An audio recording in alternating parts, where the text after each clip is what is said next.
राजा वीरेंद्र था। राजा के पास एक अद्वितीय तोता था। तोते ने अपने पंख फड़फड़ाए और कहा, राजन, बहुत समय पहले एक ब्राह्मण अपने गांव में रहता था। वह ज्ञानी और विद्वान था। एक दिन वह एक रहस्यमयी औरत से मिला। वह औरत न सिर्फ सुंदर थी बल्कि उसके साथ कई गहरे राज भी जुड़े थे। ब्राह्मण का नाम हरिनाथ था। वह अपने कर्म और ज्ञान के कारण पूरे राज्य में प्रसिद्ध था। एक दिन जब वह नदी किनारे बैठा ध्यान कर रहा था, तभी एक अद्भुत सुंदर स्त्री उसके पास आई। उसकी आंखों में एक अजीब सी चमक थी। उसने ब्राह्मण से कहा, मुझे तुम्हारी मदद चाहिए। हरिनाथ ने स्त्री की ओर देखा और पूछा, तुम कौन हो और तुम्हें किस प्रकार की मदद चाहिए?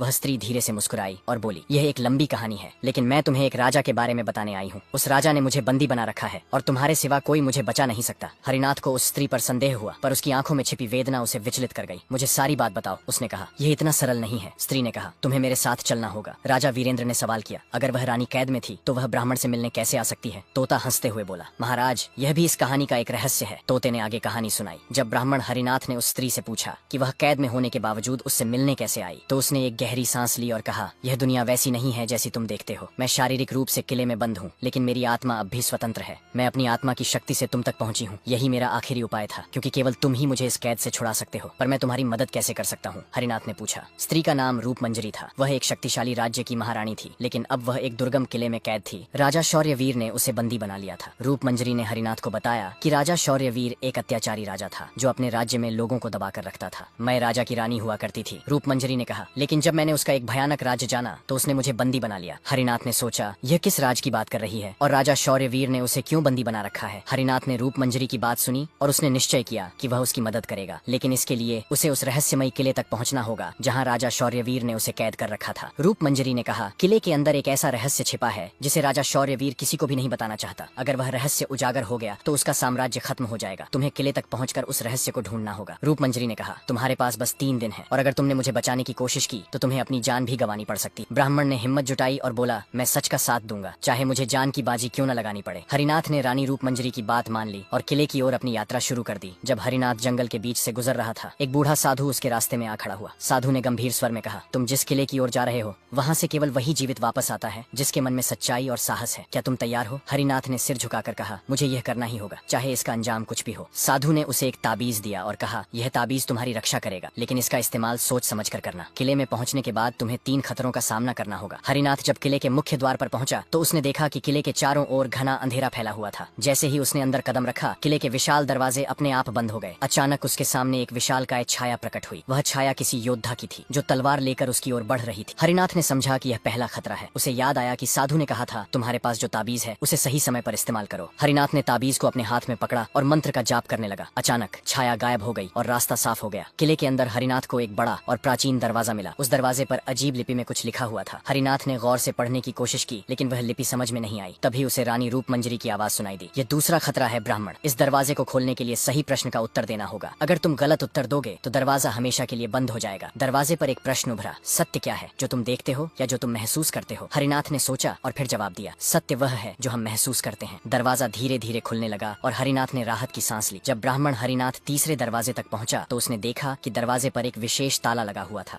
उस ताले को खोलने के लिए एक प्रश्न उभरा और आवाज सुनाई दी, यह आखिरी चुनौती है हरिनाथ, तुम्हारे सामने 2 विकल्प हैं। या तो तुम इस दरवाजे को खोलने का प्रयास करोगे या वापस लौटने का। लेकिन अगर तुम दरवाजा खोलने की कोशिश करते हो और असफल हो जाते हो तो तुम्हारी आत्मा हमेशा के लिए इस किले में कैद हो जाएगी। तभी दरवाजे पर एक प्रश्न उभरा, क्या है जो हमेशा आता है लेकिन कभी नहीं पहुंचता? हरिनाथ ने कुछ पल के लिए सोचा। उसने आत्मविश्वास से उत्तर दिया, कल हमेशा आता है, लेकिन जब भी आता है वह फिर से आज बन जाता है। जैसे ही उसने यह उत्तर दिया, ताला टूटकर नीचे गिर गया और दरवाजा धीरे धीरे खुलने लगा। दरवाजे के पीछे एक विशाल कक्ष था जिसमें अंधेरा फैला हुआ था। हरिनाथ ने उस कमरे के बीचों बीच एक संदूक देखा और वह जानता था कि यही वह रहस्य है जिसे राजा शौर्यवीर ने छिपा रखा था। तोते ने राजा वीरेंद्र की ओर देखा और धीमे स्वर में कहा, महाराज, यही वह क्षण था जब हरिनाथ को उस भयानक रहस्य का सामना करना पड़ा। जब उसने संदूक खोला तो उसमें राजा शौर्यवीर की असली पहचान छिपी थी। राजा शौर्यवीर वास्तव में कोई साधारण इंसान नहीं था, बल्कि एक राक्षस था जिसने जादू के बल पर मानव रूप धारण किया था। वह अपनी शक्तियों से पूरे राज्य पर कब्जा जमाए हुए था और रानी रूपमंजरी को कैद में रखा था ताकि वह उसके असली रूप का पर्दाफाश